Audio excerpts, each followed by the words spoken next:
en breaking news l'information selon laquelle, par un arrêté signé le 12 janvier 2022, mais seulement rendu public le 15 octobre, le gouvernement français m'interdisait d'entrée et de séjour sur le territoire français.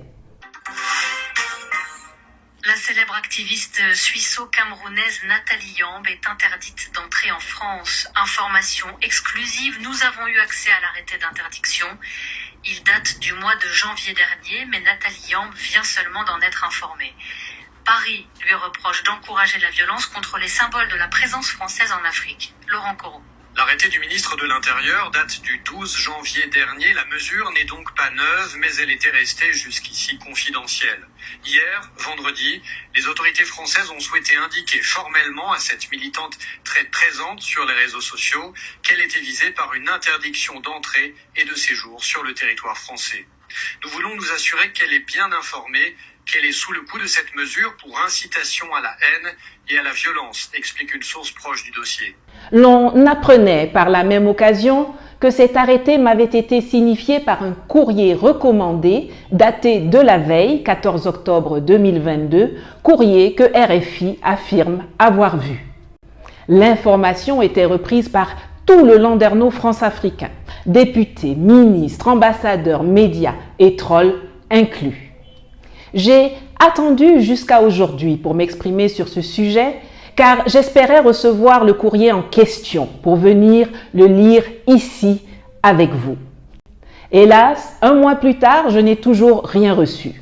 Pourtant, ils connaissent bien mon adresse quand il s'agit de me faire suivre, de déposer des menaces de mort, d'expédier des lettres anonymes à mes voisins ou de faire fermer mes comptes bancaires. Bon, étant donné qu'il leur a fallu 9 mois pour rendre public un arrêté signé en janvier, peut-être qu'il faudra attendre 9 mois pour en recevoir la notification. 9 mois, c'est le temps d'une grossesse. On va donc dire que la France met du temps pour accoucher des décisions me concernant. Une interdiction administrative d'entrée et de séjour sur le territoire est une mesure exceptionnelle qui frappe généralement les personnes très dangereuses, criminelles ou ayant des accointances terroristes. La dernière trouvée remonte à 2016 et concerne un ressortissant tunisien marié à une Française soupçonné d'avoir eu des contacts avec des groupes terroristes en Syrie et en Irak. Mais qu'ai-je donc fait pour que Emmanuel Macron me déclare ennemi public numéro 1 en France?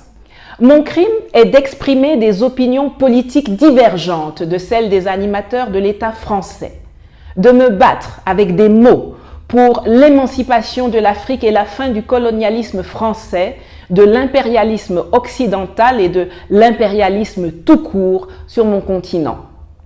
Mon crime est surtout de le faire en ayant la peau noire, car il y a bien d'autres personnes qui expriment des opinions divergentes, comme moi, mais qui ne font pas l'objet de sanctions, comme moi. Le Mali, pays souverain, nous demande de partir. Notre seule solution est donc de partir.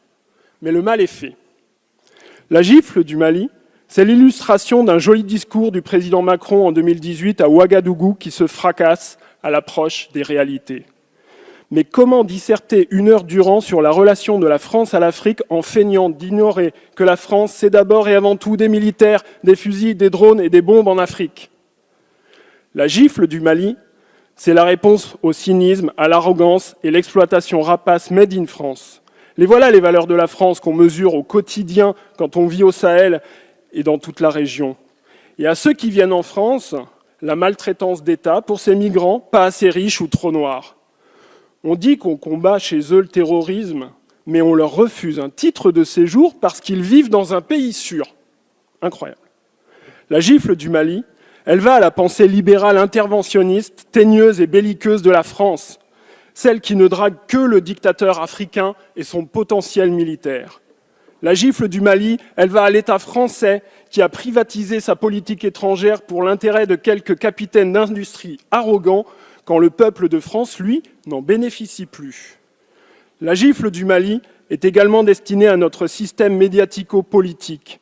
Ministres et parlementaires godillots, plateau de France 24 RFI ou de la chaîne parlementaire célèbrent dans une connivence coupable leurs mensonges pour nous expliquer que certains troisièmes mandats sont bons, d'autres pas, certains putschistes défendent la liberté aux côtés de la France et d'autres pas, la com pour seule boussole. Monsieur Macron, pensez-vous vraiment que votre décision sert à quelque chose ?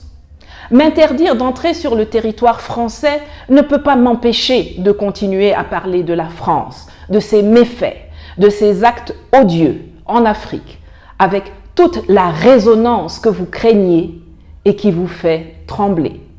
Ne pas venir en France, ce n'est pas une punition pour quelqu'un qui n'en a rien à foutre de la France et qui, au contraire, combat sa politique africaine à longueur d'année. Comme l'a dit Mamadou Koulibaly, c'est comme si le pape prenait un arrêté pour excommunier un imam d'une mosquée. Aïe!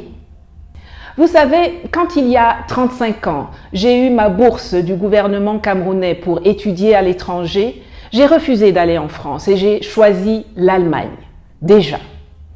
Je n'ai jamais ni vécu, ni étudié, ni travaillé en France.